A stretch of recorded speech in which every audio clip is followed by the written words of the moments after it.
कि मैं इनकी डिज़ायर्स भड़काऊंगा, आग लगाऊंगा, ठीक है, और वो उसका रिजल्ट ये होगा कि फैमिली सिस्टम तहस नहस, एक्स्ट्रा मैरिटल अफेयर्स कैसे बढ़ चुके हैं। मेल्स को आप देख लें, सेक्सुअली अगर मैं बात करूं तो बहुत सी कमियां आते हैं। पोर्नोग्राफी इंडस्ट्री है और जाहिर है कि मुख्तलिफ एक्टिविटीज़ में मुलविस होना, तो अल्टीमेटली ये भी फैमिली सिस्टम भी देखें कितना जो है वो, ये बहुत ज़्यादा चीज़ें जो है ना हमारे पास वेस्ट की तरफ से आई हैं, सेक्सुअल रेवोल्यूशन कहते हैं, सही, जिसमें इन्होंने सेक्स को बेसिकली रिप्रोडक्शन और मैरिज से अलग कर के सेक्स का रिप्रोडक्टिव जो यूटिलिटी थी उसके अलावा भी सेक्स को देखा जा सकता है, and sex outside of marriage. फिर जो कॉन्ट्रासेप्टिव पिल्स वगैरह का जो एक की जो इंट्रोडक्शन थी, उस चीज़ ने भी इस चीज़ को बढ़ाया और इस चीज़ के ऊपर कि जो सेक्सुअल रेवोल्यूशन है उसने हमें कितना नुकसान पहुंचाया।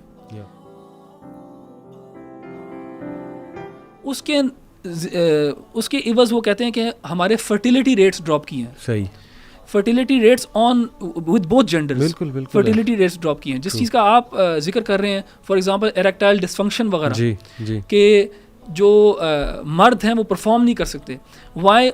उसकी एक वजह ये over exposure to pornography, and ये क्योंकि वाईफाई और मोबाइल फ़ोन वगैरह, easy access, high speed internet, तो हमारे ज़माने में तो इस चीज़ का तसव्वुर भी नहीं किया जा सकता था। टेस्टोस्टेरोन लेवल्स अनप्रेसिडेंटेड जो है ना उसके मुताबिक गिर चुके हैं। इसके अलावा स्पर्म काउंट कम हो गया है, बिल्कुल, just to elaborate these things. तो ये सारी चीज़ें जो हैं ये इसके अब नुकसानात भी नज़र आने लग गए हैं। तो ये शैतान ने ही किया इंसानियत के साथ, बिल्कुल ठीक, और इंसानों को यूज़ किया शैतान ने। ज़रा शैतान खुद आके तो नहीं ये कर रहा, शैतान वसवसा कर रहा है, लोगों को इस तरफ लेके जा रहा है, और फिर लोग ये काम कर रहे हैं। एक बड़ी खौफनाक चीज़ अहमद भाई, मैं जब भी सोचता हूँ मुझे बड़ा खौफ आता है कि हमारी जो यंग जनरेशन है वो जिस तरह की टीवी सीरीज़ देखते हैं अनचेक्ड, यानी दे नेवर केयर कि उसमें कंटेंट क्या है, उसमें क्या दिखाया जा रहा है, they just see it for the merrily for entertainment purpose.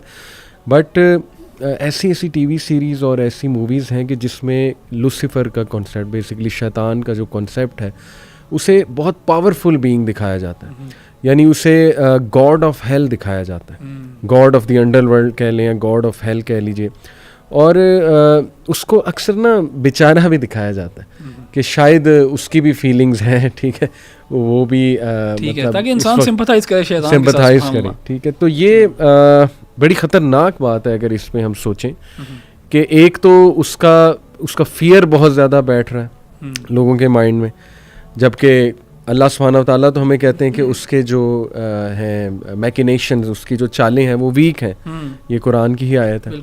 और बल्कि ये भी बिल्कुल, और अल्लाह सुब्हानहू व तआला ने ये भी उसे कह दिया था कि मेरे जो बंदे हैं उन पे तेरा कंट्रोल नहीं चलेगा, जो बरगज़ीदा जो बंदे हैं। तो मैं ये सवाल इसलिए भी पूछ रहा हूँ कि शायद ये डिस्कशंस कर के ना इल्यूमिनाटी, फ्रीमेसन, सैटनिज़्म, कहीं ना कहीं शायद सबकॉन्शियसली लोग ये ना बिलीव करने लग जाएं कि यार हम बेबस हैं, बिल्कुल, और शैतान ही सब कुछ कंट्रोल कर रहा है, और बस वो बहुत ख़तरनाक चीज़ है तो ख़तरनाक। अल्लाह ने जब कह दिया इन्नहुम लकुम अदुव्वुम मुबीन, कितनी बार अल्लाह सुब्हानहू व तआला ने ये बात रिपीट की कुरान मजीद में, लेकिन स्टिल आई थिंक ये this is also part of the agenda कि उसको एज ए फिगर इस तरह का दिखाया जाए कि वो बहुत पावरफुल फिगर है, जी। और शायद उसके साथ कोई ज़्यादती ना हुई हो, समथिंग लाइक दिस। असल में अली भाई, मीडिया जो है ना वो नैरेटिव बिल्डिंग करता है। मीडिया के पीछे जो जहन होता है वो नैरेटिव बिल्डिंग कर रहा होता है, एंड अगर आप पिछले लास्ट 30-40 ईयर्स का मीडिया देखें तो उसमें एक प्रोग्रेशन है नैरेटिव बिल्डिंग की। सही, जो आज का फॉर एग्जांपल फैमिली वाला मीडिया है, सही, रेटिंग देते हैं ना ये अपनी फिल्म्स को और टीवी सीरीज़ को, जो जिसको ये फैमिली कह रहे हैं, या जो अंडर 18 के लिए भी जो material to watch and consume okay है, इसको अगर आप 30 साल पीछे ले जाना तो ये एक्स रेटेड कैटेगरी में आना था, ठीक है। सो इंसानों का जहन जो है वो तब्दील किया जा रहा है, एक मीडिया नैरेटिव बिल्ड किया जा रहा है, डीसेंसिटाइजेशन हो रही है। सही है। एक टाइम था जब अमेरिका में जो उनके सिटकॉम्स थे, जो उनकी सीरीज़ थी, उसके अंदर वो कभी ये नहीं दिखा सकते थे कि एक हस्बैंड एंड वाइफ जो है वो एक ही बेड में अपने बेडरूम में एक ही बेड पे लेटे हुए। अगर उन्हें वो सीन दिखाना होता था तो 2 सिंगल बेड्स अलग दिखाते थे वो, क्योंकि वो सेंसिटिविटीज़ थी एक कंजर्वेटिव सोसाइटी की। आहिस्ता आहिस्ता मीडिया यहाँ तक पहुँच गया है कि बच्चों की फिल्मों में के अंदर भी इंटीमेट सीन्स हैं बिटवीन द टू। पाकिस्तानी ड्रामे पहुंच गए यहाँ तक। हाँ बिल्कुल, पाकिस्तानी ड्रामे, खैर मुझे ज़्यादा आइडिया नहीं है, लेकिन मुझे पता है कि वो सेंसिटिविटीज़ जो हैं वो शिफ्ट हो गई हैं। सही। सो ये भी शैतान का काम है। शैतान जो है, खुतवात शैतान क्या है? शैतान जो है वो फुट स्टेप्स, यानी कदम ब कदम आहिस्ता आहिस्ता जो है आपको उस जगह पे लेके जाता है। ठीक है। कि क्योंकि शैतान को भी पता है कि अगर मैं इस अल्लाह ताला के बंदे से ये मुतालबा करूँगा तो ये भी रेजिस्ट करेगा, लेकिन मैं इसकी ज़ेनसाज़ी करता हूँ और उसके पास बहुत टाइम है। सो जो आपने बात मेंशन की ना कि आजकल जो मॉडर्न मीडिया है उसके अंदर फॉर एग्ज़ाम्पल शैतान को एक डिफरेंट लाइट के अंदर दिखाया जा रहा है, मैं बहुत फ्रैंकली बिलीव करता हूँ कि मुसलमानों को ये मीडिया कंज्यूम करना ही नहीं चाहिए। बिल्कुल सही। मैं तो समझूंगा बिल्कुल गलत है, या अल्लाह ताला के यहाँ भी कसूरवार हैं, या शायद हराम है इस किस्म का मीडिया कंज्यूम करना। कि कुरान भी आपकी ज़हन साज़ी करना चाह रहा है, कुरान आपको बताना चाह रहा है शैतान के बारे में, कुरान आपको एक नैरेटिव देना चाह रहा है, एंड उसको आप बिल्कुल कोई तरजीह नहीं दे रहे, उसको आपने बंद करके रखा हुआ है, लेकिन आप अपना पूरा वर्ल्ड व्यू जो है मीडिया जो है उस वर्ल्ड व्यू जो है मीडिया से ले रहे हो। बिल्कुल। और उन शोज से ले रहे हो जो कुरान का एंटीथीसिस है, जो कुरान कह रहा है उसके बिल्कुल खिलाफ आपको वो बता रही है। सो ये तो बहुत ब्लेम वर्दी चीज़ है, just because they have sugar coated it and made it glamorous, या उसके अंदर कोई एक्शन है, या उसकी ग्राफिक्स बहुत ज़बरदस्त है, या स्टोरी जो है बहुत ग्रिपिंग है, या क्लिफ हैंगर्स के ऊपर वो ख़त्म हो जाता है। तो इसका ये मतलब तो नहीं है कि आप उसको कंज्यूम करना शुरू कर दें। एग्जैक्टली, क्योंकि अगर आप इस तरह की सोच रखेंगे कि यार I should follow every trend या जो भी चीज़ फेमस होगी है, तो फिर फितना दज्जाल is going to be very heavy. बिल्कुल, वो भी तो ग्लैमराइज करके ही चीज़ें लाएगा ना, तो फिर अगर आप यही सोच के साथ चलोगे तो उससे भी नहीं बच पाओगे। बिल्कुल, आप डिसेंसिटाइज हो जाओगे। एंड जो दीन है, कुरान है, वो आपकी सेंसिटिविटीज़ को बरकरार रखना चाहता है, बल्कि आपको हमेशा अपने आप को रीसेंसिटाइज करना चाहिए कुरान के ज़रिए और दीन के ज़रिए, और दीन को सीख के। क्योंकि जिस माशरे में अब हम रह रहे हैं, ये इसमें कोई शक नहीं कि शैतान का एक अटैक है माशरे में, तो उसको केटर करने के लिए, उससे बचने के लिए, उससे अपने आप को इक्विप करने के लिए अपने आप को हमेशा रीसेंसिटाइज करना इन मीडिया को, ये सारी ये पोर्नोग्राफी, ये सारा जितना भी ये एक्सपोजर है, इसको बिल्कुल ख़त्म करना। एंड जब कभी इंसान इस चीज़ में गिर भी जाए तो हमेशा कुरान की तरफ आए और अपने नैरेटिव की तरफ आए, अपने दीन के नैरेटिव की तरफ, वो उस नैरेटिव की तरफ जो अल्लाह ताला उसको देना चाहता है, अपने आप को रीसेंसिटाइज करने के लिए। अगर हम ये करना छोड़ देंगे तो हम बिल्कुल उसी माइंडसेट की तरफ जाएंगे, इस माइंडसेट की तरफ ये हमें ले जाना चाहते हैं। सुभान अल्लाह। और वो उसके पीछे शैतान है, उसके पीछे शैतान है। एक बड़ी इंटरेस्टिंग कॉन्स्पिरेसी थ्योरी है, कुछ मेरा इस पे मानना भी है जितनी मेरी रिसर्च है, कि मॉडर्न वर्ल्ड के जितने भी आर्किटेक्ट्स हैं, इसमें सोशोलॉजिस्ट आ गए, इसमें एवोल्यूशनिस्ट आ गए, बायोलॉजिस्ट आ गए, इसमें पॉलिटिकल साइंस के लोग आ गए, ब्यूरोक्रेसी, पॉलिटिशियंस आ गए, वगैरह वगैरह, वो सब अकल्टिस्ट थे, अकल्ट साइंसेस के बिलीवर्स थे, और they were part of secret societies. बिल्कुल ठीक है। तो इसमें बड़े इंटरेस्टिंग फैक्ट्स भी मौजूद हैं कि जब उन्होंने उनकी ब्लड लाइन देखी तो वो मैच हो रही थी किसी ऐसे अकल्टिस्ट से जो बहुत एक्टिव था इन चीज़ों में। आज जितनी मूवमेंट्स ये स्पेशली मॉडर्न टेक्नोलॉजी को लेकर चल रही, ये मैं एक डिस्क्लेमर दे दूं कि ऑब्वियसली हम मॉडर्न टेक्नोलॉजी के ख़िलाफ़ नहीं है, लेकिन ये भी एक फैक्ट इग्नोर नहीं किया जा सकता कि उन सारी मूवमेंट्स के जो बानी हैं, उनकी अगर ब्लड लाइन निकाल के देखी जाए तो वो जाकर मिलती ही ऐसे लोगों से है जो या तो मैजिक में इन्वॉल्व थे, या रिचुअल्स में, या अकल्ट साइंसेस में इन्वॉल्व थे। जी जी। डू यू थिंक ये कॉन्स्पिरेसी थ्योरी ही है, या ये it is very much possible? अच्छा देखें अली भाई, मैं ना एक थोड़ी सी वजाहत करूँगा आपके सवाल का जवाब देने से पहले, और वो वजाहत ये है कि जब भी इस तरह के टॉपिक के बारे में बात कर रहे होते हैं ना हम, तो मैं चीज़ों को ना 3 कैटेगरीज़ में डिवाइड करता हूँ अपने लिए पर्सनली, और मैं ऑडियंस को भी ये अपनी मेथोडोलॉजी बता रहा हूँ ताकि वो भी समझ सके कि मैं किस तरह किसी चीज़ का जवाब देता हूँ। सो मेरे नज़दीक जब भी इस किस्म का टॉपिक डिस्कस किया जा रहा होता है, 3 कैटेगरीज है मेरे जहन के अंदर। एक हैं फैक्ट्स, एम्पिरिकल फैक्ट्स, रियलिटीज़, जो कि बिल्कुल अनडिस्प्यूटेबल है, ठीक है, वो फैक्ट्स हो गए। उसके बाद है, जैसे हम चलें ये टर्म यूज़ कर लेते हैं, कंस्पिरेसी थ्योरी।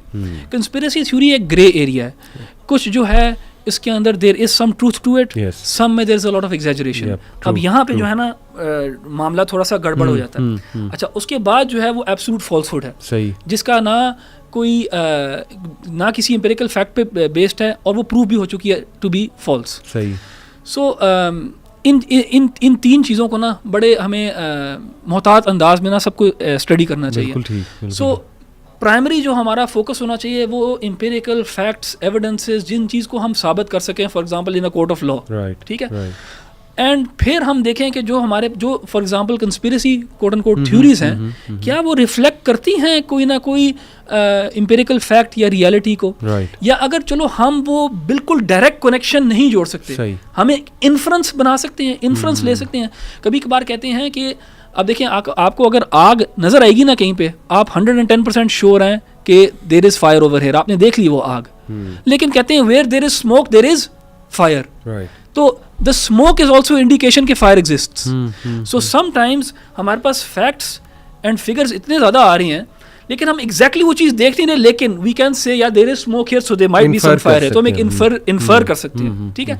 सो मेरी यहाँ पे कोशिश ये होगी कि फैक्ट्स के बारे में बात की जाए, और कुछ मैं अपनी इन्फ्रेंसेस शेयर कर दूं, और बाकी फिर हमारी ऑडियंस जो है वो अपनी इन्फ्रेंस बना सकती है।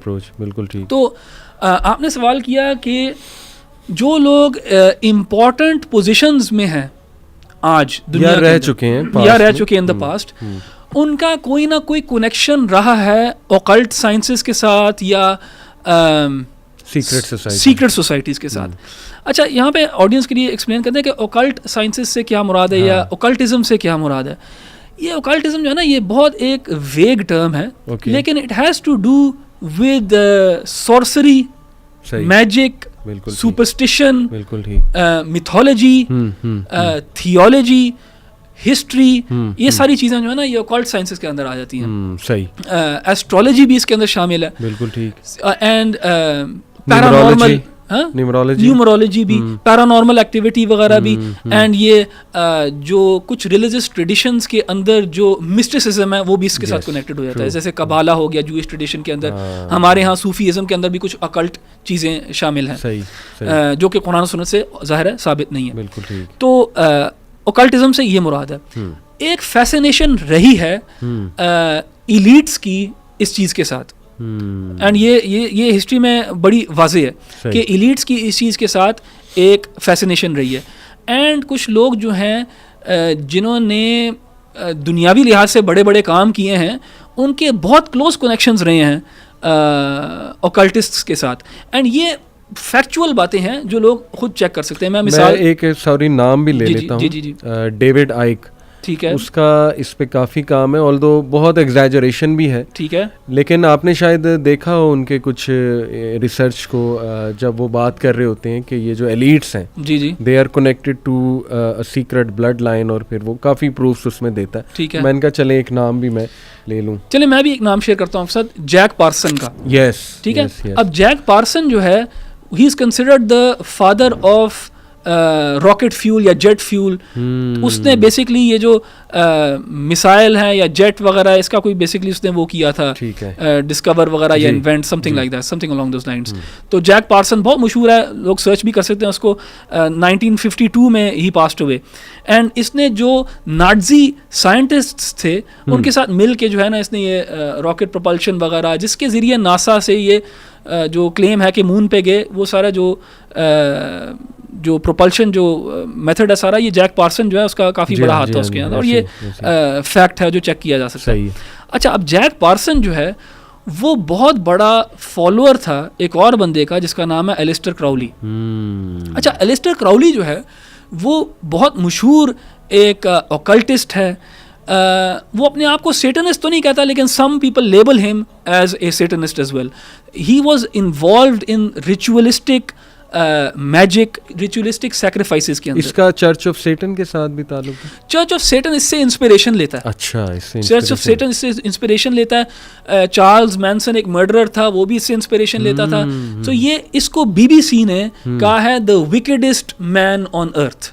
ठीक है, एलिस्टर क्राउली को। एलिस्टर क्राउली ने किताबें वगैरह भी लिखी हैं, उसके कुछ आइडियाज़ थे जो एसोसिएटेड थे ऑकल्टिज्म के साथ, मैजिक के साथ, सैक्रिफाइस के साथ, सेक्स के साथ, इस तरह की रिचुअलिस्टिक प्रैक्टिसेस थी। अब जैक पार्सन और एलिस्टर क्राउली का जो आपस में उस्ताद शागिर्द का जो ताल्लुक है ये तो बहुत ही क्लियर है. ये any one can do a Google search and they will find very reliable sources जहाँ पे जैक पार्सन और एलिस्टर क्राउली वगैरह जो हैं इनका वो हो रहा है, एक आपस में ताल्लुक है. अच्छा, उसके साथ साथ अब जैक पार्सन वो बंदा है जिसने एक साइंटिफिक अचीवमेंट की है बहुत बड़ी. तो आपने जो सवाल किया तो उसमें एक मिसाल तो हमारे पास ये है. लेकिन इसके साथ साथ और भी ग्रुप्स हैं ऑफ एलिट्स जो कि फॉर्मर प्रेसिडेंट्स रह चुके हैं यूनाइटेड स्टेट्स के, जो कि for example British royal family के साथ लिंक्ड हैं. मैं मिसाल देता हूँ. अब ये चीज़ काफ़ी पॉपुलराइज हो चुकी है. एक बंदा था जेफरी एप्स्टीन उसका नाम था. जेफरी एप्स्टीन जो था वो 2019 में ही was found dead in his jail cell. और उसको उन्होंने कहा कि उसने सुसाइड कमिट कर ली, लेकिन उसको कत्ल किया गया था.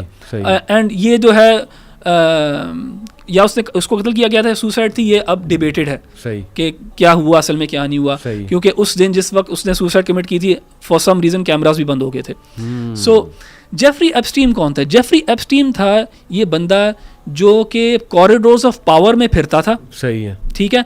सारे ये एलीट लोगों के साथ उठता बैठता था, ब्रिटिश रॉयल फैमिली के साथ, फॉर्मर प्रेसिडेंट्स के साथ, for example Bill Gates, bill Clinton के साथ, प्रिंस एंड्रयू जो ब्रिटिश रॉयल फैमिली से, एलन डर्शवर्थ जो हार्वर्ड यूनिवर्सिटी का एक प्रोफेसर है, इन सब के साथ ये उठता बैठता था. ठीक है. अच्छा, जेफरी एप्स्टीन ने क्या किया हुआ था? उसने एक आइलैंड था उसके पास, जो कि मेरा ख्याल है वो था कौन सी जगह पे था, पैसिफिक ओशन में था या अटलांटिक में था आइलैंड, मुझे अब ये याद नहीं है. मैं अगर मुझे मिल जाए इधर, चलिए ये देख लेंगे कहाँ था जी.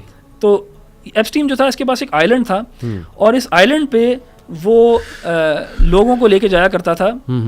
सॉरी, कैरेबियन में था ये आइलैंड. ठीक है. अच्छा. इस सेंट जेम्स आइलैंड इसका नाम है, और इसको जब एप्स्टीन पकड़ा गया इसके बाद इसको पीडोफाइल आइलैंड भी कह दिया. बर्मुदा ट्रायंगल भी करीब है इसके. ये मुझे I am not exactly sure, लेकिन वो भी कैरेबियन में बिल्कुल. सो ये कैरेबियन में है, सेंट जेम्स आइलैंड.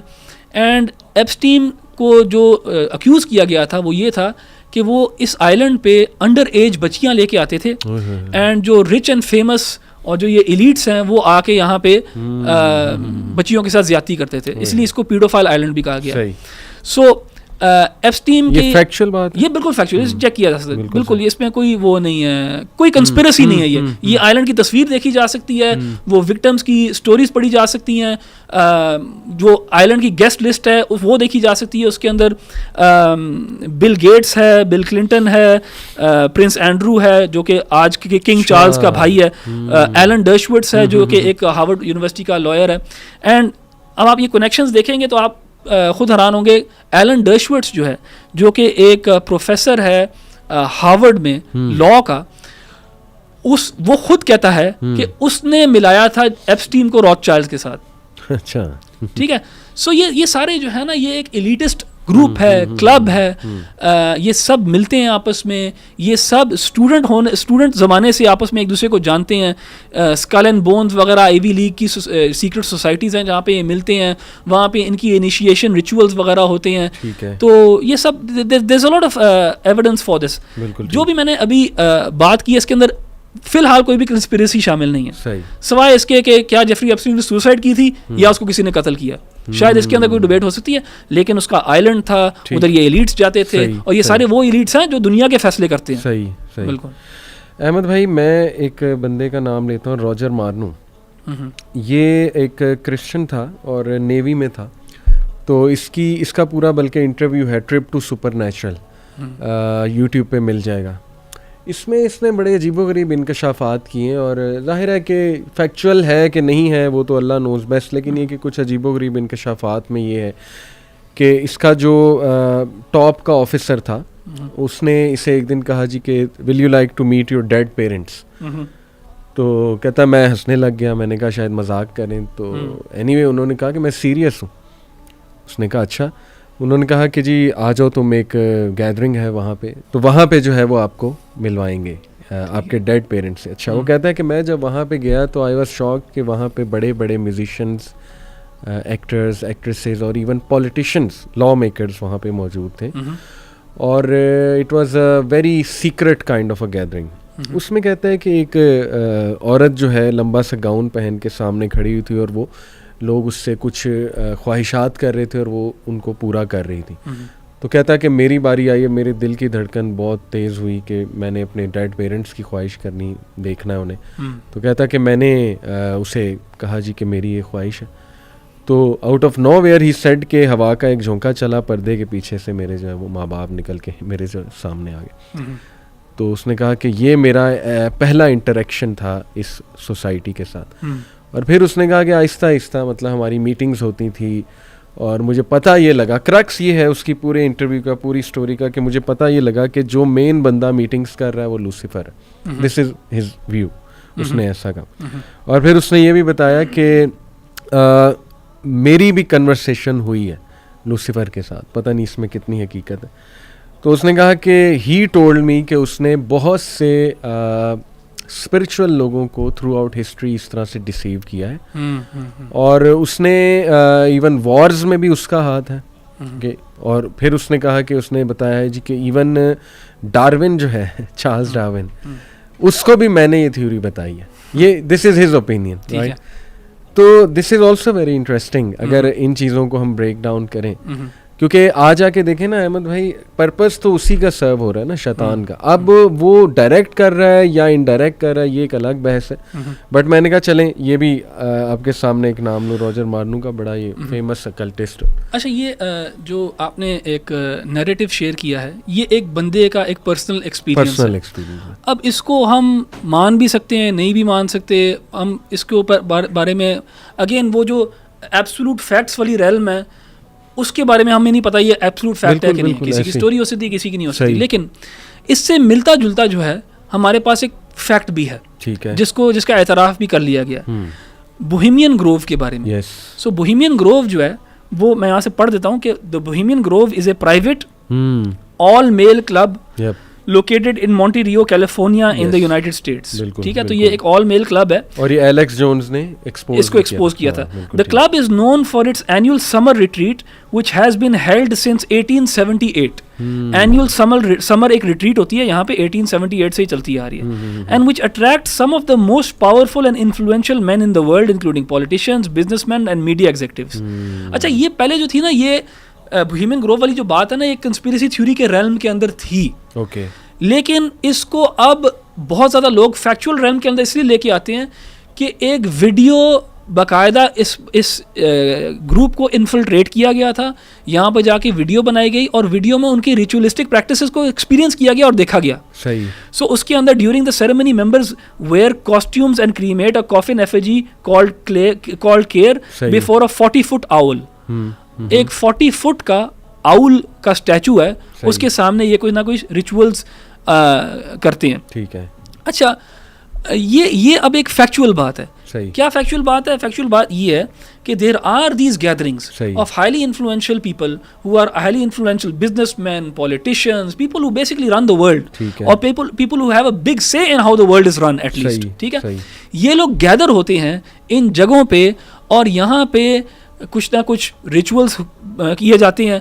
अब क्या वो रिचुअल्स उनकी रिलीजियस सिग्निफिकेंस है कि नहीं है, या कोई ऐसी ट्रेडिशंस फॉलो कर रहे हैं, हमें नहीं पता। लेकिन हमें ये कम से कम पता है कि यहाँ पे रिचुअलिस्टिक प्रैक्टिसेस होती हैं, बहुत ही गंदी रिचुअलिस्टिक। हाँ, एंड जैसे यहाँ पे लिखा है कि 40 फुट आउल जो है उसका जो फिगर है एक बुत है बेसिकली, जिसके सामने ये रिचुअलिस्टिक प्रैक्टिसेस हो रही हैं। मेरे ख्याल मोलोक कहते हैं उसको। हाँ, तो इसी बात पे मैं आ रहा था कि हमें पता है कि पेगन ट्रेडिशंस के अंदर, शिर की जो ट्रेडिशंस है उसके अंदर मोलोक और बाल जो हैं ये दो डीएटीज थी, गॉड्स थे। बैफोमेट भी है। बैफोमेट तो एज सच वो बैफोमेट एक फिगर है जो शैतान को रिप्रेजेंट करता है, लेकिन उसका एंशिएंट रिलीजन्स के अंदर जहाँ तक मुझे पता है उसका नाम, बाल का जिक्र तो मेरे ख्याल कुरान में भी है। कुरान में वल्लाहु ताला आलम, मुझे इस तरह सूरा नूह के अंदर कुछ जिक्र है इनके आइडल्स का, याऊक, यागूथ वगैरह, नस्र, लेकिन बाल मुझे नहीं पता कुरान में इस तरह जिक्र है कि नहीं है। लेकिन पेगन ट्रेडिशंस के अंदर मोलोक का जिक्र है और बाल का। और मोलोक के बारे में वो कहते हैं कि ये एंशिएंट गॉड था और इसके लिए जो है चाइल्ड सैक्रिफाइसेस भी होती थी। सही। ठीक है, चाइल्ड सैक्रिफाइसेस होती थी मोलॉक के लिए। इसी तरह बाल भी जो है एक सेमेटिक डीएटी था, ये कैनानाइट्स वर्शिप करते थे उसको, और उसके साथ भी कुछ रिचुअलिस्टिक प्रैक्टिसेस थी जो ये मुशरिकीन जो है उस ज़माने की किया करते थे। सो अब यहाँ पे देखें, मैं ये नहीं कह रहा कि एलिट्स ये काम करते हैं, for example this is not exactly what I am saying, नहीं, लेकिन वो जो उसने, सॉरी टू कट यू, जो एलेक्स जोन्स ने फुटेज बनाई थी उसमें तो क्लियरली लॉ मेकर्स, जी पॉलिटिशियंस से, law makers running naked to be honest, हाँ बिल्कुल, वो ये रिचुअल्स कर रहे थे। सो जो पैरेलल्स मैं ड्रॉ कर रहा हूँ वो ये है कि जो आपने एक बंदे की स्टोरी सुनाई, इसको तो हम कह सकते हैं, पता है स्टोरी ठीक थी कि नहीं थी, लेकिन स्टोरी को तकवीयत और ज़्यादा मिलती है जब हमें पता है कि इस तरह के ग्रुप्स एग्जिस्ट करते हैं और वो रिचुअलिस्टिक प्रैक्टिसेस करते हैं। एंड देखें, कोई ऐसी तो नहीं कोई रिचुअलिस्टिक प्रैक्टिस करता ना, कुछ मिल ही रहा होता है ना उनको उस चीज़ से, कोई ना कोई पावर मिल रही है, कोई ना कोई फेवर मिल रहा है, कोई ना कोई क्या कुछ होता रहा है इसके साथ। सो और हम अगर तारीख में देखें एंशंट्स के साथ, तो बाल और मोलॉक जो है वो डीएटीज थी, और शैतान जो है वो चाहता है कि इंसान जो है वो बुतों की पूजा करे।